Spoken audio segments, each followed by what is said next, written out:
မော်စီယာရဲ့အလောင်းနေထားတဲ့အတုပအခန်းထဲမှာတော့မော်စီယာရဲ့တပည့်ဖြစ်တဲ့မန်ချိုင်ကတော့အမွေးတိုင်နေနဲ့ပူဇော်နေပါတယ်။နှစ်ဖူးမှာအင်းရက်စာရဲတွေကတ်ထားတဲ့ဧည့်သည်ဖုတ်ကောင်တွေလည်းရှိကြကြောင်းသူတို့ကိုလည်းအမွေးတိုင်နဲ့ပူဇော်လိုက်ပါတယ်။အမွေးတိုင်နဲ့ပူဇော်ရဲဆိုတာတနည်းအားဖြင့်သူတို့ကိုအစာကျွေးသလိုပါပဲ။အဲ့နောက်အခေါင်းတွေမှာအမွေးတိုင်လိုက်ထွန်းနေပြီးအခေါင်းတစ်ခုကနေအမွေးတိုင်ကဝင်လိုက်ထွက်လိုက်နဲ့ဖြစ်နေရကြောင်းမန်ချိုင်လည်းအခေါင်းကိုဖွင့်ကြည့်လိုက်ပါတယ်။အဲ့ချိန်အခေါင်းထဲကနေဖုတ်ကောင်တစ်ကောင်ထွက်လာပြီးမန်ချိုင်ကိုစတင်တိုက်ခိုက်လာခဲ့ပါတယ်။ဧည့်သည်ဖုတ်ကောင်တွေရဲ့အင်းစာရဲတွေကလည်းအကုန်ကောကြကုန်ပါတယ်။တစ်ဖက်မှာမန်ချိုင်အောင်တိုက်ခိုက်နေတဲ့ဖုတ်ကောင်ကလည်းကြိုက်ကန်နေမှာပဲတွားတူကြီးကကြွကြလာခဲ့ပါတယ်။တကယ်တော့သူကလည်းမော်စီယာကြီးရဲ့တပည့်ပဲဖြစ်နေပြီးမန်ချိုင်အောင်စားနှောင်းနေတာပဲဖြစ်ပါတယ်။အဲ့ချိန်ဧည့်သည်ဖုတ်ကောင်တွေဝိုင်းလာတာကြောင့်မန်ချိုင်တို့နှစ်ယောက်လည်းသူတို့ဆရာကိုအခုညီလန်းတောင်းရပါတယ်။ဆရာတွေကလည်းသူတို့လက်ထက်ရသွေးတွေကိုကိုက်ဖောက်ပြီးဖုတ်ကောင်တွေကိုတိုက်ခိုက်ကြပါတယ်။လက်ထက်ရသွေးတွေနဲ့ဖုတ်ကောင်တွေရဲ့နှစ်ဘူးကိုတုပ်လိုက်မှလှုပ်ရှားနေရတွေကရပ်သွားမှာပဲဖြစ်ပါတယ်။အဲ့နောက်ဖုတ်ကောင်တွေကိုနေရာကျပြန်ချပြီးနှစ်ဖူးမှလည်းအင်းစိတ်တွေပြန်ကတ်ကဧည့်သည်မော်စီယာလည်းသူ့ဖုတ်ကောင်တွေကိုခေါ်ပြီးခရီးဆက်ထွက်လာခဲ့ပါတယ်။နောက်နေ့မနက်မှာတော့ဆရာတပည့်နှစ်ယောက်တခင်ရန်ဆိုတဲ့သူနဲ့တွေ့ဖို့သွားနေကြပါတယ်။တခင်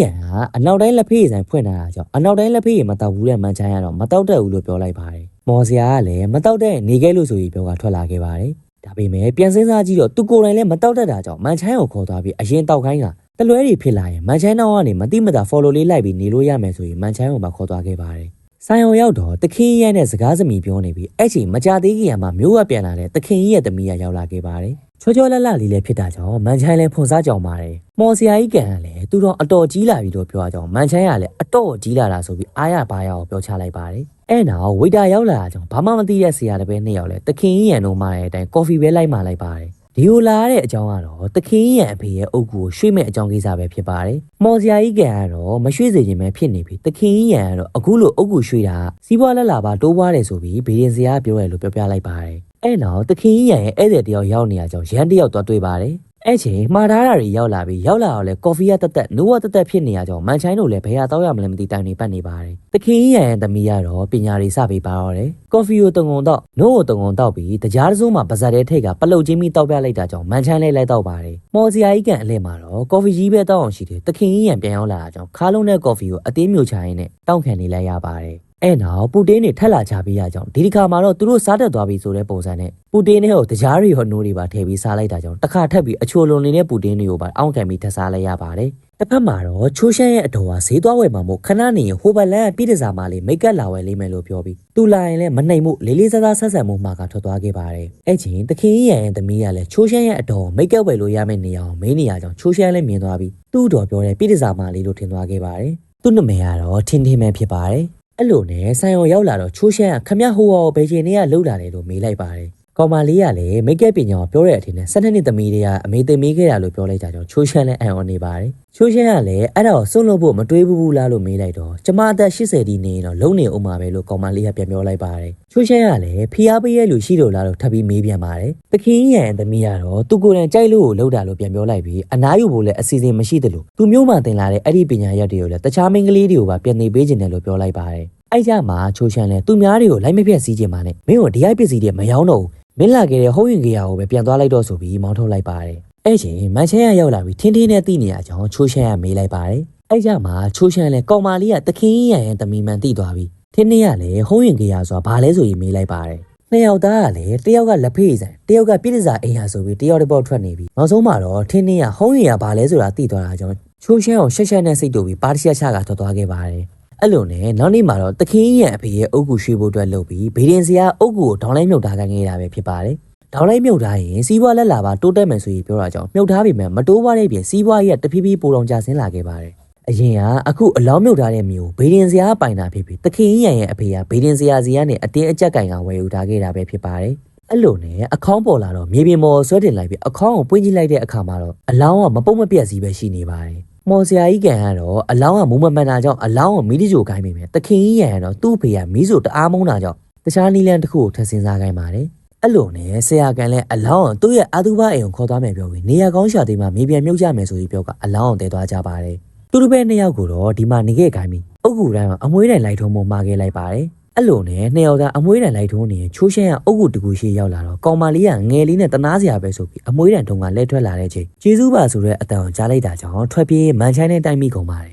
မန်ချိုင်းကလည်းအမွေးတိုင်ကိုပြလိုက်ပြီးနှစ်ယောက်သားသူတို့ဆရာစီယူလာခဲ့ပါတယ်အမွေးတိုင်ဟာအတူနှစ်ချောင်းအရှိတစ်ချောင်းနဲ့ဖြစ်နေရကြောင်းမကောင်းတဲ့နမိတ်ဖြစ်ပြီးတခင်ရန်တို့ရဲ့မိသားစုတွေကတယောက်ယောက်ကတော့တရားတော့မယ်ဆိုတာကိုသိနေခဲ့ပါတယ် အဲ့နောက်အခေါင်းကိုပွင့်ကြည့်လိုက်တော့အလောင်းကပုတ်နေပြီးလက်သေးတွေပါရှည်ထွက်နေပြီပဲဖြစ်ပါတယ်အဲ့ဒါကြောင့်အခေါင်းကိုအမြန်ဖုံးလိုက်ပြီးဆွာရဲဟိုပါစုတ်တန်အနီးမှင်အမဲနဲ့ဓာတ်တစ်ချောင်းအောင်ယူခန်းလိုက်ပါတယ်အဲ့နောက်မှာတော့ကြက်တကောင်ရဲ့လေကိုလှီးပြီးကျလာတဲ့သွေးနဲ့မှင်နဲ့ရောလိုက်ကသွေးမင်ကိုအခေါင်းပတ်လင်မှာနေရာလုံးမကျန်အောင်စီးထားခိုင်းလိုက်ပါတယ်အလောင်းကောင်ကမကြခင်မှာဖုတ်ကောင်ဖြစ်တော့မှမလို့စီးတိကြတာခိုင်းလိုက်ပါတယ်နှစ်ယောက်သားစီးရတာပြီးထွက်သွားပြီမြအောက်ပိုင်းသားတနေရာကကြံနေခဲ့ပါတယ်အဲ့လိုနဲ့နှစ်ယောက်သားစားနောက်ရင်သူတို့ဆရာရဲ့ခေါင်းပါချိုးရှဲကတပြက်စည်းရိုးနဲ့ရိုက်မိသွားပါတယ်အဲ့နောက်ချိုးရှဲလဲသူ့ဆရာလက်ကနေလွတ်အောင်အမြန်ထွက်လာခဲ့ပါတယ်လမ်းကိုရောက်တော့ဝင်းကြီးအစီပါးတွေနဲ့ထန်းစင်ပေါ်မှာလိုက်လာတဲ့ဝင်းကြီးမာလီကချိုးရှဲရဲ့စပင်းပေါ်နောက်ကနေလိုက်လာခဲ့ပါတယ်ချိုးရှဲရဲ့စပင်းနောက်ကနေတက်လိုက်လာပြီးတစ်ပေနဲ့ရိုက်မိသွားအောင်ကြားချန်နေခဲ့ပါတယ်တစ်ဖက်အလောင်းထားတဲ့အခန်းမှာလည်းဖုတ်ကောင်ကနိုးလာပြီးအခေါင်းမြင်ဘက်ကိုထွက်ဖို့လုပ်ပေမဲ့စီးသားထားတာကြောင့်ထွက်မရဖြစ်နေပါတယ်ဆရာကန်လည်းအတန်ကြားလိုက်တာကြောင့်ထားကြည့်ပေမဲ့ဘာမှမတွေးလိုက်ရပါဘူးကျွန်တော်ရဲ့ဗီဒီယိုလေးတွေကိုသဘောကျတယ်ဆိုရင်တော့ VPN လေးခံကြည့်ပြီး like and subscribe လေးနဲ့လည်းအားပေးခဲ့ကြပါအောင်ဗျအားလုံးကျေးဇူးတင်ပါတယ်နောက်နေ့မနက်မှာတော့တခေးရန်တို့ရဲ့အိမ်ကိုရဲမှုကရောက်နေပြီးအဲ့နောက်မော်စရာကြီးကန်တို့ဘာရောက်လာခဲ့ပါတယ်မော်စရာကန်ကအုတ်ကူရွှေ့မဲ့အကြောင်းလာပြောတာဖြစ်ပြီးဆရာကြီးကန်စကားအေးစေးပြောရအောင်စာချီကန်ကိုခေါ်လိုက်ပါတယ်ဆရာကန်လည်းသူတို့ပဲနှစ်ယောက်ဘာမှမဝင်ဖို့မှာကလိုက်သွားခဲ့ပါတယ်အဲ့ဒီနောက်ချိုးရှင်းကထင်းထင်းကိုဟိုနေ့ကကိစ္စတွေတောင်းမှန်နေရချင်းဘူကြီးဝေလည်းရောက်လာပြီးအာဂျေလုံးနေရကြောင်းမန်ချိုင်းလည်းဘူကြီးဝေရဲ့စပင်တစ်ချောင်းကိုနှုတ်လိုက်ပြီးအင်းဆော်ရဲ့တရွက်တဲ့ထဲကမြူချလိုက်ပါတယ်အဲ့လိုလုပ်လိုက်ရင်မန်ချိုင်းလုပ်တဲ့အတိုင်းထိန်းချုပ်မှုမရှိပဲဘူကြီးဝေကတပုံစံနဲ့လိုက်လို့နေမှာပဲဖြစ်ပါတယ်အဲ့လိုနဲ့ကိုပါကိုတောက်လျှောက်ရိုက်နေပြီးအဝတ်တွေပါချွတ်နေရကြောင်းဘူကြီးဝေလည်းထင်းထင်းရှိမှအင်ကြီးတွေဘောင်းမိတွေချွတ်နေပြီးနှောက်ရက်နေရကြောင်းမော်စရာကန်လည်းသူတို့ပဲနှစ်ယောက်လက်ချက်မှန်တီးသွားခဲ့ပါတယ်အဲ့လိုနဲ့တပည့်နှစ်ယောက်စီပြေးသွားပြီးတစ်ချက်သူ့ဇဘိုးကိုတစ်ချက်ရိုက်လိုက်တာကြောင့်အင်းစာရဲကလည်းပြန်ထွက်လာခဲ့ပါတယ်ညရောက်တော့အခေါင်းထဲကဖုတ်ကောင်ကအခေါင်းပေါက်ပြီးထွက်လာခဲ့ပါတယ်အဲ့နောက်တခင်ရန်ရဲ့အိမ်ကိုရောက်လာပြီးတခင်ရန်ကိုတက်ပစ်လိုက်ပါတယ်မနေ့ရောက်တော့တခင်ရန်အိမ်ကိုဆရာကန်တို့ရောက်လာပြီးလာကြည့်ကြပါတယ်အဲ့နောက်ဆရာကန်ကအတုပအခန်းထဲမှာအလောင်းရှိမရှိသွားစစ်စီခိုင်းလိုက်ပါတယ်ဘိုးကြီးဝေကတော့တနက်ပစ်ခင်ရလို့တည်သွားတယ်ဆိုပြီးတလွဲကောက်ချက်ချလိုက်တာကြောင့်ဆရာကန်လေပင်ရဒဏ်ရာတွေရအောင်လို့မေးလိုက်ပါတယ်အဲ့ကြမှာဘိုးကြီးဝေကခမည်းတအားသိနေခမည်းပဲရှင်းပြဆိုပြီးရှင်းပြခိုင်းလိုက်ပါတယ်ဆရာကန်ကလည်းလက်သေးနဲ့ထိုးခံပြီးတည်သွားလို့ပြောကသူ့လက်တွေနဲ့ဟန်ပြလိုက်ပါတယ်အဲ့ကြမှာတရကန်ရှာမတွေ့တဲ့ဘိုးကြီးဝေလည်းဘူးမသိဘာမသိဆရာကန်ကိုတရကန်လို့ဆွဆွဲကဖမ်းလိုက်ပြီးအလောင်းကိုလည်းစခန်းအောင်တည်သွားခိုင်းလိုက်ပါတယ်အဲ့ချိန်ဆရာကန်ရဲ့တပည့်နှစ်ယောက်ပြန်ရောက်လာပြီးအလောင်းကမရှိတော့ဘူးလို့ပြောလိုက်ပါတယ်ဆရာကန်လည်းတခင်ကြီးရန်ဖုတ်ကောင်တရခံလိုက်ရတာဆိုတော့ဒီညဖုတ်ကောင်ဖြစ်လာတော့မှဆိုပြီးပြောကဆရာကန်ကသူ့ရဲ့ပစ္စည်းတွေကိုယူလာခိုင်းလိုက်ပြီးကောင်းချင်းဆန်မှာယူလာခိုင်းလိုက်ပါတယ်မန်ချိုင်းကိုတော့ထင်းထင်းကိုကာဝယ်ခိုင်းလိုက်ပြီးဖိုးကောင်နဲ့တွေ့ရင်အသက်မရှူပဲအသက်အောင်နာဖို့မှာထားလိုက်ပါတယ်အဲ့လိုနဲ့ညရောက်တော့ဆရာကန်အောင်စင်မင်းနေပြီးမနေ့ရောက်တဲ့အထိဝင်မခံသေးရင်မီးမြိုက်ထားတဲ့တစိမ့်တုံးနဲ့အရေပြားကိုကပ်ပြစ်မယ်ဆိုပြီးချိန်ချောက်ကအချုပ်ခံနဲ့ထည့်ထားလိုက်ပါတယ်အဲ့နောက်ဆရာကန်လည်းတန်တန်အပြင်ဘက်ကိုခေါင်းတွဲကြည့်ပြီးပြန်ဝင်လို့မရတဲ့ချိန်ချိုးရှမ်းရောက်လာတာကြောင့်ချိုးရှမ်းကိုကူညီခိုင်းလိုက်ပါတယ်ချိုးရှဲရလဲနှစ်ခါတော့မစင်းစားပဲဘာလို့အပြစ်မတင်ရဘူးလို့ကတိတောင်းကဆရာကန်ရဲ့ဘောင်းမီကိုအထင်ဆွဲကျွတ်နေပါတယ်အဲ့ကြမှာဆရာကန်လည်းဘောင်းမီချုပ်ခံရမယ်ဆိုတော့ခေါင်းလည်းတန်တန်အတွင်းဘက်ကိုပြန်ဝင်သွားခဲ့ပါတယ်အဲ့လိုနဲ့ဆရာကန်မာလိုက်တဲ့ပစ္စည်းတွေယူလာပြီးပေးနေရချင်းတခင်ကြီးရန်လည်းဖုတ်ကောင်ဖြစ်သွားပြီးထားလာခဲ့ပါတယ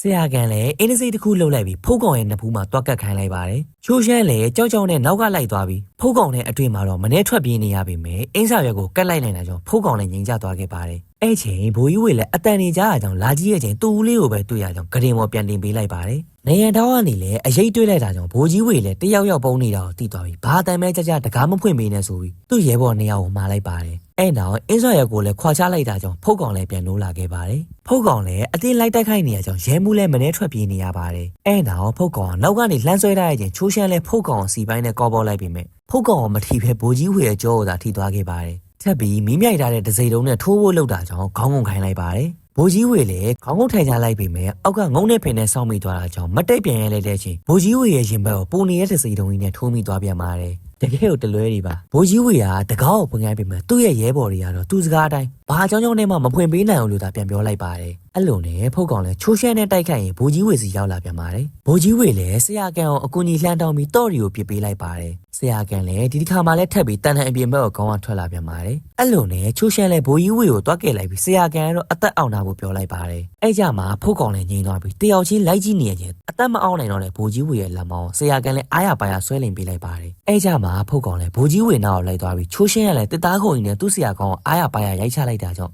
ဆရာကန်လည်းထိကြိုက်မှုမရှိပဲခေါင်းအထဲထဲပြန်ဝင်သွားခဲ့ပါတယ်အဲ့နောက်ဆရာကန်လည်းအပြင်ကိုထွက်လာပြီးသွေးနဲ့မင်းနဲ့ရောထားတဲ့ကျိုးဖုတ်ကောင်လာမဲ့လမ်းကြောင်းမှာတားလိုက်ကဖုတ်ကောင်ကိုတိုက်ခိုက်လိုက်ပြီးချိုးရှင်းရလဲဖုတ်ကောင်ကိုဓာတ်နဲ့ထိုးချလိုက်ပါတယ်ထပ်ပြီးဆရာကန်လည်းဖုတ်ကောင်ကိုမိရှို့ဖျက်ဆီးပစ်လိုက်ပါတယ်တပတ်ထင်းထင်းတို့အိမ်မှာလည်းမန်ချိုင်းကဝလုံးကြီးလွယ်ကကူးဆောင်ပေးနေပါတယ်အဲ့ချိန်ဖုတ်ကောင်ရောက်လာအကြောင်းမန်ချိုင်းနဲ့တကားမြန်ပိတ်လိုက်ပြီးမြဲဖုတ်ကောင်ကတကားကိုပါဖျက်ဆီးပြီးအိမ်ထဲဝင်လာခဲ့ပါတယ်အဲ့လိုနဲ့ထင်းထင်းနဲ့မန်ချိုင်းတို့နှစ်ယောက်လည်းအခန်းထဲကဗီဒီယိုထဲဝင်ပုံးနေပြီးအသက်ရှူအောင်နာကြပါတယ်ဖုတ်ကောင်လည်းဘာမှမတွေ့တာကြောင့်ပြန်ထွက်သွားရခြင်းမန်ချိုင်းတို့လည်းတပ်ပြင်းချမိလိုက်ပါတယ်ဖုတ်ကောင်လည်းချက်ချင်းပြန်လဲလာပြီးမန်ချိုင်းတို့ကိုတွေ့သွားတာကြောင့်မန်ချိုင်းတို့လည်းအသက်ပြန်အောင်ထားပြီးပါလာတဲ့ဝလုံးနဲ့ထင်းထင်းကိုအသက်ရှူခံလိုက်ပါတယ်မန်ချိုင်းကလေးမှာတော့အားရပါးရနဲ့ပဲလေကိုမှုတ်ထုတ်လိုက်ပါတယ်ဒါပေမဲ့တခြားနေရာမဟုတ်ပဲဖုတ်ကောင်ရဲ့မျက်နှာတဲတဲကိုပဲဖြစ်ပါတယ်တကယ်ကိုနောက်တဲ့သူပါအဲ့လိုနဲ့အသက်အသေးအောင်လာပြီးမခံနိုင်တဲ့ဆိုအသက်ရှူလိုက်ကဖုတ်ကောင်ရဲ့နှာခေါင်းထဲကိုလည်းဂုံးကြောင်ကြီးထည့်ပေးလိုက်တာကြောင့်မန်ချိုင်းတို့လည်းအေးစိတ်ဖြစ်သွားခဲ့ပါတယ်ဒါပေမဲ့တိတ်တောင်မကြလိုက်ပဲဖုတ်ကောင်လည်းနှာချေလိုက်တာကြောင့်ဂုံးစိုးလည်းကြာသွားပြီးမန်ချိုင်းတို့နောက်ကိုလိုက်လင်ခဲ့ပါတယ်အဲ့ချိန်ဆရာကန်နဲ့ချိုးရှမ်းတို့လည်းရောက်လာတာကြောင့်ဖုတ်ကောင်စတင်တက်ခဲ့နေမှာတော့တယ်မန်ချိုင်းကလည်းကုညီကိုင်းလိုက်ပြီးမြဲတလွဲလုံးမိသွားတာကြောင့်ဖုတ်ကလည်းမန်ချိုင်းကိုတိုက်ခိုက်ကလက်မောင်းကိုအသေးကိုင်းထားခဲ့ပါတ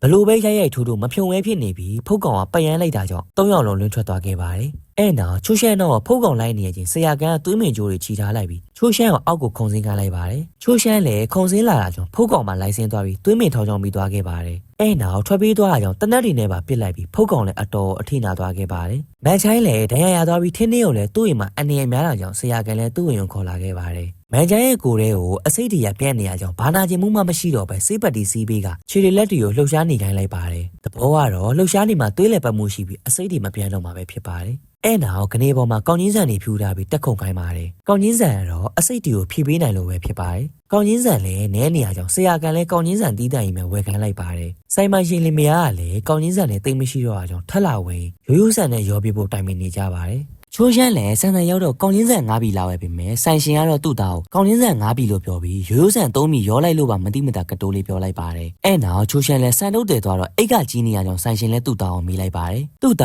းကတော့ရိုးရိုးဆန်3ပြီနဲ့ကောင်းချင်းဆန်9ပြီစုစုပေါင်း10ပြီထည့်ပေးလိုက်တယ်လို့ပြောလိုက်ပါတယ်အဲ့နောက်ချိုးရှမ်းလည်းအိမ်ပြန်လာနေတော့ဝင်းညီမညံစီပြီးအကူညီခံရအောင်လုပ်တာကြောင့်ချိုးရှမ်းလည်းမင်းကလေးအော်တန်ကြားနဲ့ဝင်ကူညီလိုက်ပါတယ်အဲ့နောက်ဝင်းညီမသူ့ပန်စင်သားနဲ့အိမ်ကိုခေါ်သွားပြီးတညာလုံးအတူတူနေရအောင်ထက်ညံစီမိမယ်အရန်လွယ်နေရကြောင်းချိုးရှမ်းလည်းတရေမနဲ့တွေ့နေပြီဆိုတာကိုတီးသွားပြီးအိမ်ပြန်မို့လုပ်ပါတယ်ဒါပေမဲ့အဲ့ချိန်မှာပဲမိုးတွေရွာအောင်လှုပ်လိုက်တာကြောင့်ချိုးရှမ်းကိုအိမ်မပြန်ခိုင်းတော့ပဲပြန်မယ်ဆိုရင်လေဝိုင်းတစ်ခွက်လောက်တောက်သွားအောင်လို့ဆိုပြီးဝိုင်းတိုက်ကတညာလုံးအတူဖြတ်တန်းလိုက်ကြပါတယ်နောက်နေ့မနေ့ရောက်တော့မန်ချိုင်းလည်းတဖြည်းဖြည်းဖုတ်ကောင်ပုံစံဖြစ်လာပြီးလက်သေးတွေရှိထွက်လာပါတယ်အဲ့ချိန်ဘိုးကြီးဝေကမန်ချိုင်းဖုတ်ကောင်ဖြစ်မဖြစ်လာစစ်ဆေးတာကြောင့်မန်ချိုင်းလည်းလက်သေးတွေအမြန်ညက်မျက်နှာအညိုကွက်တွေကိုမိတ်ကက်နဲ့ဖုံကထွက်လာပြီးသူဖုတ်ကောင်မဖြစ်ကြောင်းဘိုးကြီးဝေတို့အကာလေးနဲ့ဖြောပြင်းပြလိုက်ပါတယ်အဲ့ချိန်ချိုးဆိုင်ပြန်ရောက်လာပြီးညအဆန်ဝင်မိုးတွေတညာလုံးရွာလာတာကြောင့်အိမ်ထဲအိမ်မှာမိုးဝင်ခိုနေခဲ့ရလို့ပြောလိုက်ပါတယ်ဘိုးကြီးဝေနဲ့မန်ချိုင်းတို့ကတော့ညဘယ်မှမရွာဘူးလို့ပြောလိုက်ပါတယ်အဲ့နောက်ချိုးဆိုင်လည်းအိပ်ပျော်သွားပြီးညရောက်မှပြန်လို့လာခဲ့ပါတယ်ဆရာကန်ကလည်းခေသူမဟုတ်တော့သူတို့ပဲတရေမနဲ့တွေ့လာမှန်းသိလိုက်ပါတယ်အဲ့လိုနဲ့ချိုးဆိုင်လည်းအိမ်ပြန်မဲ့လှုပ်ပြီးတရေမအိမ်ကိုလာတော့ဆရာကန်လည်းနောက်ရောက်ခံလိုက်လာခဲ့ပါတယ်အဲ့လိုနဲ့ဆရာကန်လည်းရှောက်ရနှစ်ရဲ့မျက်စိခွင်းပြီးတရေမရဲ့ပုံစံအမှန်ကိုကြည့်လိုက်ပါတယ်အဲ့နောက်ကျင်းမုံမြေမောလာရောင်တင်ပြီးတရေနေနေနဲ့ဓာအပြည့်ပြောင်းလိုက်ပါတယ်တရေမကလည်းမှော်ဆရာရောက်နေရဆိုတော့သိရကြောင်းချိုးဆိုင်ကိုအိတ်ဆေးပေးထားပြီးဆရာကန်နဲ့တိုက်ခိုက်ပါတယ်ဒါပေမဲ့လည်းဘလို့ပဲရှိရင်ဆရာကန်ကိုမနိုင်တော့မှန်းသိရကြောင်းတရေမလည်းချိုးဆိုင်ကိုပြန်လို့ပြီးချိုးဆိုင်မျက်လုံးနဲ့ဘိုးကြီးဝေပုံစံဖြစ်မြင်အောင်ပြူစားလိုက်ပါတယ်ဆရာကန်ကတရေမကိုဆက်တက်ခိုင်းနေပေမဲ့ချိုးရှမ်းရဲ့အမြင်မှာတော့ဘိုးကြီးဝေလိုပဲမြင်နေရကြောင်းသူ့ကောင်မလေးကိုအနိုင်ကျင့်နေတယ်ပြီးဆရာကန်အောင်မှထိုးချလိုက်ပါတယ်ဆရာကန်လည်းသူ့တပည့်မှုပြန်မချပဲခုကန်နေပြီးချိုးရှမ်းအောင်ကယ်ဖို့လုပ်နေပေမဲ့ချိုးရှမ်းကပဲထိုးလိုက်ကြိတ်လိုက်လုပ်နေခဲ့ပါတယ်အဲ့နောက်ဆရာကန်လည်းချိုးရှမ်းကို3-4ချက်လောက်ထိုးလိုက်ပြီးတရေမောက်ကိုဖမ်းဖို့လုပ်ပေမဲ့ထွက်ပြေးသွားခဲ့ပါတယ်အဲ့နောက်ချိုးရှမ်းလည်းပြန်အသိစိတ်ဝင်လာပြီးအိမ်ကိုပြန်ရောက်တော့2ယောက်သားအဆူခံရပါတယ်အဲ့နောက်ဆရာကန်လည်းတရေမလာမယ်ဆိုတော့သိရကြောင်းဖမ်းဖို့အတွက်အိမ်တကားဝါကနေထိုင်ဆောင်နေခဲ့ပါတယ်အိမ်ထဲမှာလည်းမန်ချိုင်းကဖုတ်ကောင်ဖြစ်နေပြီပဲဖြစ်ပါတယ်ဆရာကန်ကတော့တရေမရောက်လာကြောင်းတရေမနဲ့တိုက်ခိုက်နေပြီးမန်ချိုင်းကလည်းဖုတ်ကောင်ဖြစ်လာကြောင်းချိုးရှမ်းအောင်တိုက်ခိုက်ဖို့လုပ်ပေမဲ့ချိုးရှမ်းလည်းပတ်ပြေးနေရကြောင်းကြိုက်မရပဲ2ယောက်ထဲနဲ့ကိုတိုင်နေပတ်နေပါတယ်အဲ့ချိန်တရေမလည်းအိမ်ထဲဝင်လာပြီးချိုးရှမ်းအောင်လာခဲ့တာကြောင့်မှော်ဆရာကန်လည်းလိုက်လာပြီးတိုက်ခိုက်ပါတယ်ဒါပေမဲ့မန်ချိုင်းဖုတ်ကောင်ဖြစ်နေရကြောင်းတရေမကိုလည်းတိုက်သူ့တပည့်ကိုလည်းကြရမန်ချိုင်းကိုလည်းရှောင်ရနေဆရာကန်တယောက်အလုပ်တွေကိုရှုံနေပါတယ်တရေမကချိုးရှမ်းကိုခေါ်သွားကြောင်းဆရာကန်လည်းမန်ချိုင်းကိုစံမိုးနဲ့ခေါင်းဆိုင်ထားခဲ့လိုက်ပါတယ်အဲ့နောက်တရေမကမှော်အင်းကြီးနဲ့ခြုံကဖမ်းလိုက်ပြီးလူသားနဲ့တရေဆိုတာအတူနေလို့မရအောင်ဆိုပြီးတရားချလိုက်တာကြောင့်တရေမလည်းစိတ်ရှုပ်ကထွက်သွားခဲ့ပါတယ်ဆရာကန်လည်းမန်ချိုင်းကြီးစောက်မတင်ကားနဲ့ပဲစံအိကိုသွားကြည့်တော့ကောင်းချင်းဆန်နဲ့ရိုးရိုးဆန်တွေပါရောထားတာကိုတီးလိုက်ရပါတယ်အဲ့နောက်မန်ချိုင်းကိုကောင်းချင်းဆန်ရင်စင်ငယ်ပြီးအဆွဲတွေကိုလည်းဓာတ်နဲ့ဖြတ်ပေးနေပါတယ်လက်မောင်းကိုဆွဲစိတ်ကြည့်တော့လည်းဘာနာကျင်မှုမှမရှိတော့တာကြောင့်မန်ချိုင်းလည်းဖုတ်ကောင်အစိပ်ပြေးသွားပြီပဲဖြစ်ပါတယ် ဒါပေမဲ့အဲ့ချိန်ရွာထဲမှာဖုတ်ကောင်ရောက်နေရကြောင်းဗိုလ်ကြီးဝေကလာခေါ်ပါတယ်ဆရာကန်လည်းသူ့တပည့်တွေကိုတကားတွေအကုန်အလုံးပိတ်ထားခိုင်းပြီးအင်ရှိဘက်မှာလည်းကောင်းရင်းစံတွေဖြူထားခိုင်းလိုက်ပါတယ်အဲ့လိုနဲ့ဖုတ်ကောင်တက်ကန်နာရတဲ့လူရဲ့အလောင်းတော့ဖုတ်ကောင်မဖြစ်ခင်အလောင်းအောင်မိရှို့လိုက်ကြပါတယ်တစ်ဖက်မှာမန်ချိုင်းလိုလည်းကောင်းရင်းစံဖြူနေရချင်းဖုတ်ကောင်အောင်ရောက်လာကြောင်းတကားတွေကိုလည်းအမြန်ပိတ်လိုက်ကြပါတယ်အဲ့ချိန်ဆရာကန်လည်းပြန်ရောက်လာကြောင်းဆရာကန်နဲ့ချိုးရှမ်းလည်းဖုတ်ကောင်အောင်ဖမ်းဖို့အာတုပအခန်းအောင်သွားနေကြပါတယ်ဒါပေမဲ့ဖုတ်ကောင်ခေါင်းဝန်းပေါ်တော်ရောက်နေပြီပဲဖြစ်ပါတယ်အဲ့ချိန်မန်ချိုင်းလိုလည်းအပေါ်ထဲကလူရင်ပေါက်ပွင့်နေရကြောင်းဗိုလ်ကြီးဝင်းနဲ့သူသွားပိတ်ပါတယ်ဒါပေမဲ့ဖုတ်ကောင်ကအထဲတော်ရောက်လို့သူတို့ဘေးနားတော်ရောက်နေရကြောင်းဒီတစ်ခါမှလည်းမန်ချိုင်းမတိုက်ခိုက်ခင်ရပြန်ပါတယ်ဗိုလ်ကြီးဝေတို့နောက်ကိုလည်းဖုတ်ကောင်ကလိုက်နေပြီးဆရာကန်တို့လည်းတကားကိုဖွင့်ခိုင်းပြီးမှဖွင့်ငိမ့်တော့မရပဲအမြန်ပြေးနေရပါတယ်အဲ့နောက်အခန်းတစ်ခုလည်းဝင်လာပြီးပုံနေပြီးမှဖုတ်ကောင်ဝင်လာရင်ဆရာကန်တို့နှစ်ယောက်လည်းဝင်ခဲ့ပေးလိုက်ပါတယ်ဖုတ်ကောင်လည်းသွေးမင်ချိုးကိုမြင်တာနဲ့လန့်သွားပြီးနောက်ဆုတ်သွားကြောင်းဆရာကန်တို့ကလိုက်တက်ခိုက်ပါတယ်ပစိန်နဲ့လည်းခေါင်းအောင်ခုတ်ပြီးမှတန်မဏိလိုမှမာကြောနေရကြောင်းတိုင်ပတ်နေပါတယ်အဲ့နောက်ဆရာကန်လည်းဒဲဟာအနှင်းငယ်ရသွားပြီးဖုတ်ကောင်ကောင်းရင်းစံနဲ့ပတ်ဖို့လုပ်ပါတယ်ဖုတ်ကောင်လည်းမြင်ရကြောင်းကောင်းရင်းစံနဲ့ပတ်လိုက်ပြီးမျက်လုံးကိုလည်းဓာတ်နဲ့ထိုးဖောက်ဖို့လုပ်လိုက်ပါတယ်ဒါပေမဲ့လွဲချော့သွားကြောင်းတခါထပ်တိုက်ခိုက်ရပြန်ပါတယ်အဲ့ချိန်အပြင်ဘက်မှာဧည့်သည်မော်စရာရောက်နေရကြောင်းမော်စရာလည်းတကယ်ဖုတ်ကောင်နဲ့တိုက်ခိုက်နေတာကိုတွေ့သွားပြီးသူ့ဖုတ်ကောင်လေးတွေကိုစတင်အသက်သွင်းလိုက်ပြီးဖုတ်ကောင်ကြီးနဲ့တိုက်ခိုက်ဖို့လုပ်ပါတယ်အဲ့နောက်ဖုတ်ကောင်ကြီးကိုဝိုင်းနာလိုက်ပြီးချုပ်ထားကြပြီမယ်ဖုတ်ကောင်ကအရန်အောင်မှအားတင်တာကြောင့်ဖုတ်ကောင်လေးကြီးလည်းမှောက်သွားခဲ့ပါတယ်အဲ့ချိန်ဆရာကန်ဖုတ်ကောင်ရဲ့ခြေထောက်ကိုကျိုးနဲ့ဆွဲက3ယောက်သာဖမ်းချုပ်ထားလိုက်ပြီးဖုတ်ကောင်ရဲ့ပါးစပ်ကနေလေတွေကိုဆုတ်ထုတ်ခိုင်းလိုက်ပါတယ်ဗိုလ်ကြီးဝေလည်းသူ့စောကြောက်ရွံ့နေရကြောင်းထင်းနေရပဲသူပဲဆုတ်ထုတ်မယ်လို့ပြောလိုက်ပါတယ်ဒါပေမဲ့မထုတ်ခင်မှာပဲဖုတ်ကောင်ကယုံလိုက်ပြီးထင်းနှင်းကိုဆွဲထားရကြောင်းတခါထက်ခိုင်းနေရပြီးဧည့်သည်မော်စရာလည်းအပေါ်ကမီးစင်ကိုဆွဲချကမီးစင်နေရရင်းနှန်းစီလည်းဖုတ်ကောင်ကိုပေါ်ကြကုန်တာကြောင့်ဆရာကန်လည်းဖုတ်ကောင်မီးရှို့ဖျက်ဆီးပြလိုက်ပါတယ်ဒါပေမဲ့ကံမကောင်းတာတော့ဧည့်သည်မော်စရာရဲ့ဖုတ်ကောင်လေးလည်းမီးထဲပါသွားခဲ့ပြီပဲဖြစ်ပါတယ်